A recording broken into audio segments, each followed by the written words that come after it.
Hey, Chief Meteorologist Kendra Kent here in the home office to bring you an update on what we're going to experience as we go into tonight. I know a lot of folks asking a lot on Facebook about.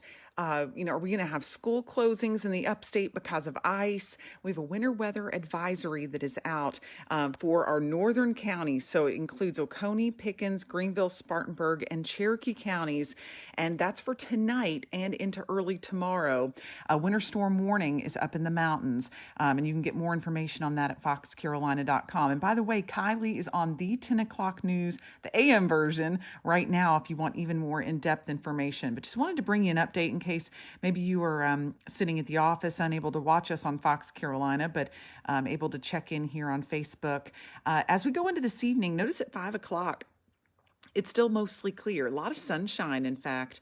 But as we go into the rest of the evening, notice what happens. That rain takes over tonight, ice up in the mountains, and that is going to be the theme. Most of what we see in the upstate is going to be rain, but you can see the pink colors. It all kind of grazes us in the northern part of the upstate. That's where we could end up with at least some light ice accumulations right up near the North-South Carolina border. So that's what we're going to be watching the most closely when it comes to upstate areas, very far northern spots. But as the night wears on, look what happens. We actually see this kind of tongue of cold air that comes down from the northeast. It's still in Rutherford County as of 4 a.m. Some of that could slip into areas like Gaffney, northern Spartanburg County. This particular model keeps it a little bit farther to the north. But any of this could have some embedded freezing rain with it.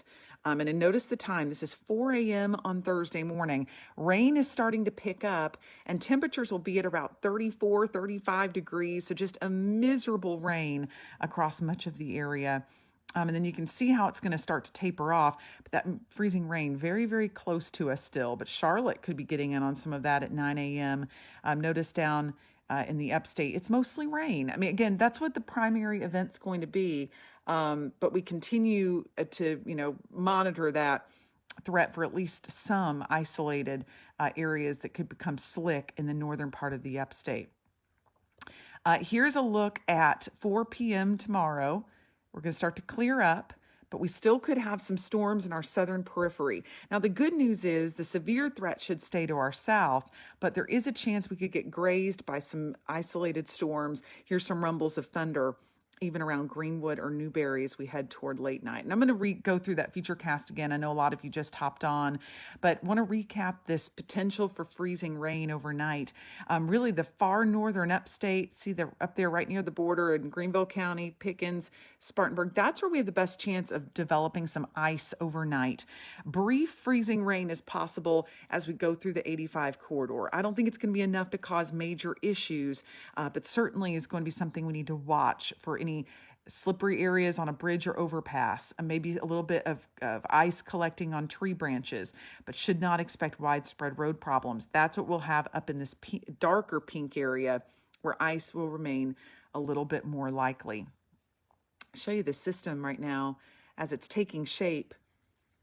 It is, of course, bringing more wintry weather in areas that just aren't used to getting it around Louisiana, southeast Texas.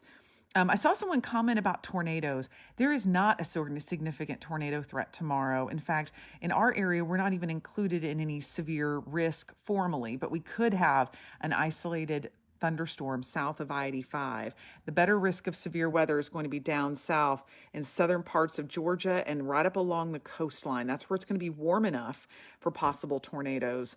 And hopefully we won't see anything like what there was outside of Wilmington on Monday night. But right now, there's not a huge risk of severe weather here, just an isolated storm possible. So again, there's the system. It's going to be on our heels soon, but we have a good bit of dry time ahead of it, which is nice. Get a little more time to dry out before we get all that rain. And then again, here's how it looks on Futurecast as we go through 5 p.m. Still nice and dry. But then here we go with the rain and the freezing rain, and that line's going to be very close to the North-South Carolina border. But some of that could drop down into northern upstate areas, so we have to watch out for at least spotty freezing rain. That's why all of our counties are included in the winter weather advisory in the northern part of the upstate. Mountains Just going to see some brief freezing rain, or excuse me, they're going to see freezing rain primarily at least between about midnight and 6 a.m. And that's when some of the ice could really accumulate. But notice how it begins to break down as we go into the overnight and move off toward the northeast. That's what the GFS model and the European model have been really doing. But we have some more aggressive models that try to pull this colder air down a little bit more. So we'll still have to watch out around 4 to 6 a.m. in the northern part of the upstate. But then it'll start to clear up as we get into the morning. And again, as for that thunderstorm question, I saw a couple people post about potential for severe weather. There is a chance we could see an isolated storm south of I-85, but the primary risk for any severe weather is going to be well to our south. We're just not going to have the warm atmosphere at the surface to really fuel any severe storms. It should clear out by Friday. It's going to be a beautiful weekend at least. So ice potential will be there as we get into late night tonight, far northern upstate with the ice accumulations. And then we'll have the potential for at least some brief freezing rain on the outer edges of all of this. This includes you in Greenville and Spartanburg, but it should be mixed with rain, minimal issues, but something that we'll keep a very close eye on. And of course, we'll continue to bring you updates. Be sure to check in with meteorologist Kylie Miller on the 10 o'clock newscast this morning, and she'll have another Facebook Live update toward noon, and I'll be in this afternoon with more updates on what you can expect as we move into tonight. Mostly a cold rain for the upstate, but certainly northern areas need to be watched closely over the next few hours.